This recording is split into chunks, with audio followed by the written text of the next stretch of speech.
এক দরিদ্র মহিলার রাতের কাহিনী।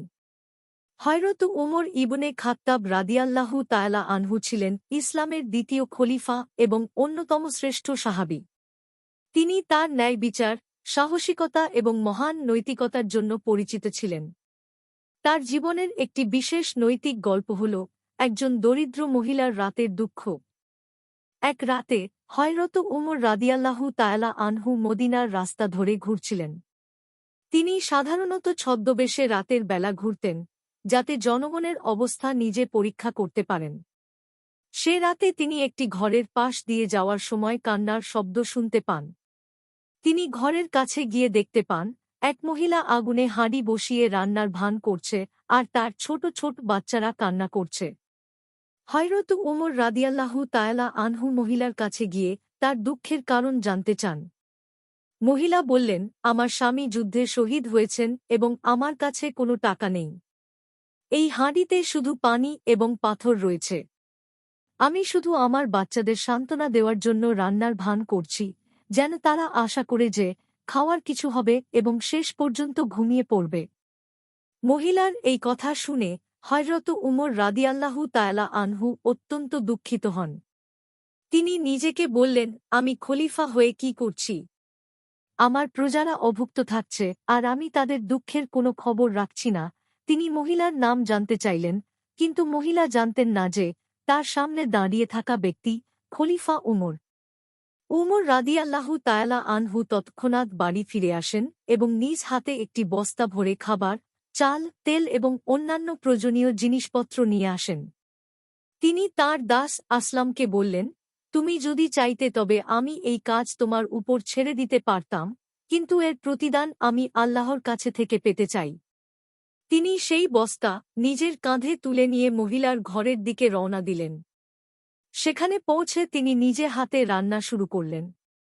মহিলার বাচ্চারা খুশিতে লাফাতে লাগল এবং তাদের ক্ষুধা মিটল। মহিলা অবাক হয়ে উমর রাদিয়াল্লাহু তাআলা আনহুকে ধন্যবাদ জানাতে লাগল। তখনও মহিলা জানত না যে তার সামনে দাঁড়িয়ে থাকা ব্যক্তি হচ্ছেন ইসলামের দ্বিতীয় খলিফা। যখন মহিলার সন্তানেরা খেয়ে তৃপ্ত হল এবং ঘুমিয়ে পড়ল, তখন উমর রাদিয়াল্লাহু তাআলা আনহু মহিলাকে বললেন, খলিফা উমর রাদিয়াল্লাহু তাআলা আনহু যদি তোমার জন্য এভাবে সাহায্য করতে না পারে, তবে সে কি করে খলিফা হতে পারে? এই কথা শুনে মহিলা চমকে উঠল এবং বুঝতে পারল যে যার সামনে তিনি এতক্ষণ কথা বলছিলেন, তিনি খলিফা উমর রাদিয়াল্লাহু তাআলা আনহু। এই গল্পটি হযরত উমর রাদিয়াল্লাহু তাআলা আনহু এর অসাধারণ নৈতিকতা, মানবতা এবং তার প্রজাদের প্রতি অগাধ ভালোবাসা ও দায়িত্ববোধের প্রতীক। তাঁর এই সাদাসিধে ও দায়িত্বশীল নেতৃত্বের গুণাবলী আমাদের সকলের জন্য এক বিশাল শিক্ষণীয় দৃষ্টান্ত। তাঁর জীবনের এমন অনেক ঘটনার মধ্যে এই ঘটনা প্রমাণ করে তিনি শুধু মহান এক খলিফাই ছিলেন না, বরং এক অসাধারণ নৈতিকতাবান মানুষও ছিলেন, যিনি সর্বদাই মানুষের কল্যাণে নিজেকে উৎসর্গ করে গেছেন এবং মহান নৈতিকতার জন্য পরিচিত ছিলেন। তার জীবনের একটি বিশেষ নৈতিক গল্প হল একজন দরিদ্র মহিলার রাতের দুঃখ। এক রাতে হযরত উমর রাদিয়াল্লাহু তাআলা আনহু মদিনার রাস্তা ধরে ঘুরছিলেন। তিনি সাধারণত ছদ্মবেশে রাতের বেলা ঘুরতেন, যাতে জনগণের অবস্থা নিজে পরীক্ষা করতে পারেন। সে রাতে তিনি একটি ঘরের পাশ দিয়ে যাওয়ার সময় কান্নার শব্দ শুনতে পান। তিনি ঘরের কাছে গিয়ে দেখতে পান, এক মহিলা আগুনে হাঁড়ি বসিয়ে রান্নার ভান করছে আর তার ছোট ছোট বাচ্চারা কান্না করছে। হযরত উমর রাদিয়াল্লাহু তাআলা আনহু মহিলার কাছে গিয়ে তার দুঃখের কারণ জানতে চান। মহিলা বললেন, আমার স্বামী যুদ্ধে শহীদ হয়েছেন এবং আমার কাছে কোনো টাকা নেই। এই হাঁড়িতে শুধু পানি এবং পাথর রয়েছে। আমি শুধু আমার বাচ্চাদের সান্ত্বনা দেওয়ার জন্য রান্নার ভান করছি, যেন তারা আশা করে যে খাওয়ার কিছু হবে এবং শেষ পর্যন্ত ঘুমিয়ে পড়বে। মহিলার এই কথা শুনে হযরত উমর রাদিয়াল্লাহু তাআলা আনহু অত্যন্ত দুঃখিত হন। তিনি নিজেকে বললেন, আমি খলিফা হয়ে কি করছি? আমার প্রজারা অভুক্ত থাকছে আর আমি তাদের দুঃখের কোনো খবর রাখছি না। তিনি মহিলার নাম জানতে চাইলেন, কিন্তু মহিলা জানতেন না যে তার সামনে দাঁড়িয়ে থাকা ব্যক্তি খলিফা উমর। উমর রাদিয়াল্লাহু তায়ালা আনহু তৎক্ষণাৎ বাড়ি ফিরে আসেন এবং নিজ হাতে একটি বস্তা ভরে খাবার, চাল, তেল এবং অন্যান্য প্রয়োজনীয় জিনিসপত্র নিয়ে আসেন।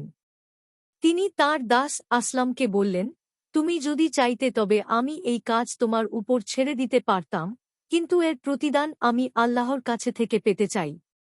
তিনি সেই বস্তা নিজের কাঁধে তুলে নিয়ে মহিলার ঘরের দিকে রওনা দিলেন। সেখানে পৌঁছে তিনি নিজে হাতে রান্না শুরু করলেন।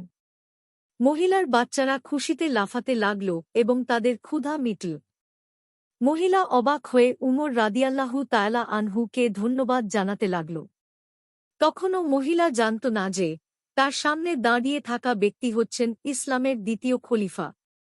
যখন মহিলার সন্তানেরা খেয়ে তৃপ্ত হল এবং ঘুমিয়ে পড়ল, তখন উমর রাদিয়াল্লাহু তায়ালা আনহু মহিলাকে বললেন, খলিফা উমর রাদিয়াল্লাহু তায়ালা আনহু যদি তোমার জন্য এভাবে সাহায্য করতে না পারে, তবে সে কি করে খলিফা হতে পারে?